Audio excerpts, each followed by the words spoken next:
Hi, I'm Sharpin, the history enthusiast. Today's topic is Suleiman the Magnificent, a lawful Ottoman king. Now let's move on. Early life.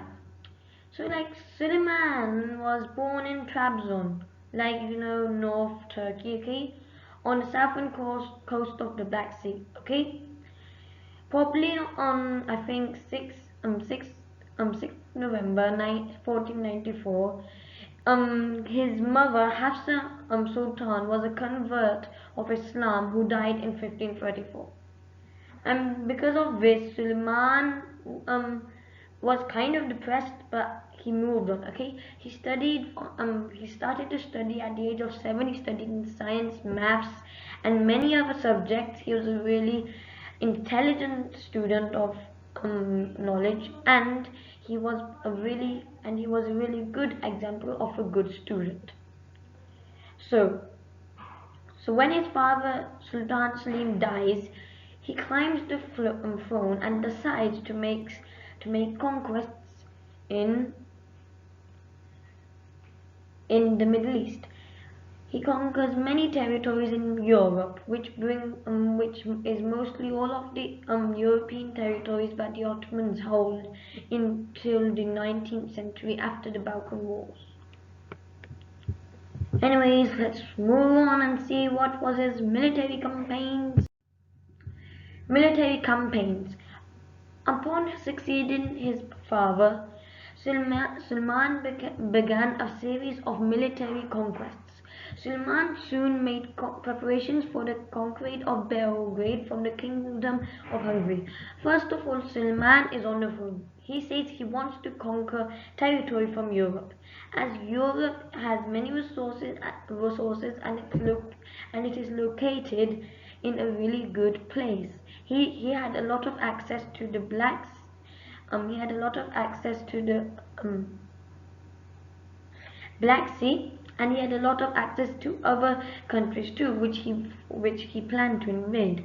So first he started to make a conquest of Belgrade from the Kingdom of Hungary. First he surrounded the city Belgrade and he seized it, but after a series of heavy bombardment, after really a lot of bombardment, after a lot of bombs being dropped, a lot of what do you call it, explosions happening there, Belgrade surrendered. Okay, it surrendered and it fell in 1521. Belgrade only had a garrison of 700 troops, when Suleiman had an army of more than 700 troops. He had way more. Like he was the Sultan of the Ottoman Empire. He had he had way more weapons and people from Belgrade and from the Kingdom of Hungary.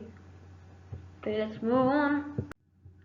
Legal and political reforms. So, whenever you're a knowledgeable student, intelligent sultan, and you're on the throne, the first thing that you're going to do is change the government a bit. There might be some reforms that are about to happen, or there might be some due things, some due responsibilities that other sultans have not succeeded in achieving it. That's why Suleiman the Magnificent decided to fulfill these tasks. Okay, first of all, he made the criminal law, and he made a criminal law which told what to do with a criminal in what circumstances, and he managed the tax system which allowed the Ottoman Empire to have a really good economic and what you call it, a good background. It had a lot of taxation that was took from his people, that even helped the empire to flourish, and it gave the people a well-being life. And there was a distinct law known as Karnas.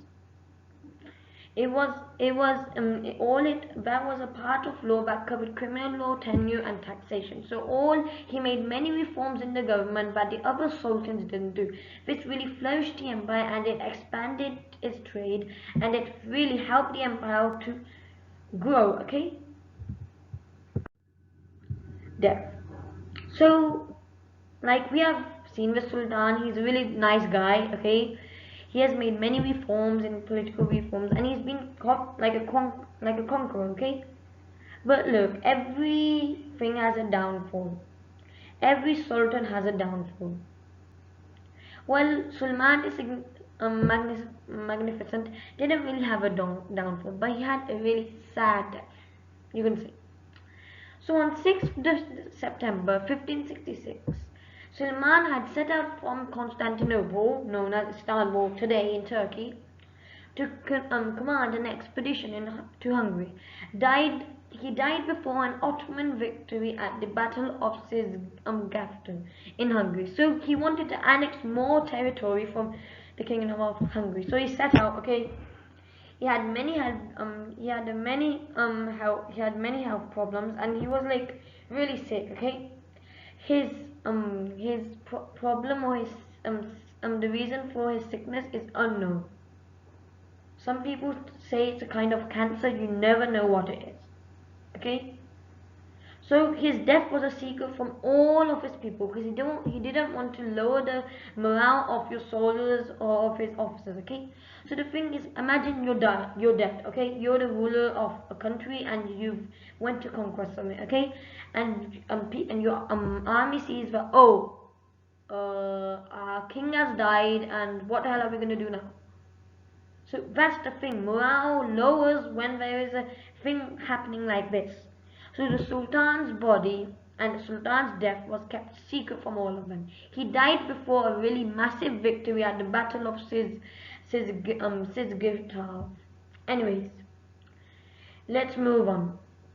So because of this, after the victory, because the Sultan Suleiman had died, they had to retreat to Constantinople, and after that, like they mummified him. They didn't really make him a mummy, but they took all of his organs out and they were buried at a place in Turkey called Turbek. Okay, outside Sistigaba. Okay. So he was buried in Constantinople, but his organs and things disgusting was sent to Turkey. Okay, and a mausoleum was constructed just for his organs, just for his gooey little organs. Okay, and that site is regarded as a holy place, pilgrimage site. So people, I don't know, worship that place. I don't really know. Like what are these Ottomans doing right now? Anyways, because when you have an army and it's fighting, and if your sultan has died, no one's here to order the army. That's why you have to retreat. Anyway, look, we've seen his death. Now let's just finish this video. Anyways, see you next time, and don't forget to subscribe to my channel, history enthusiast, and like it too. Look, we are all doing a really great job on helping you how to see this. So what's the problem? Go and subscribe today. Okay, like and comment in the comment section about what do you want more.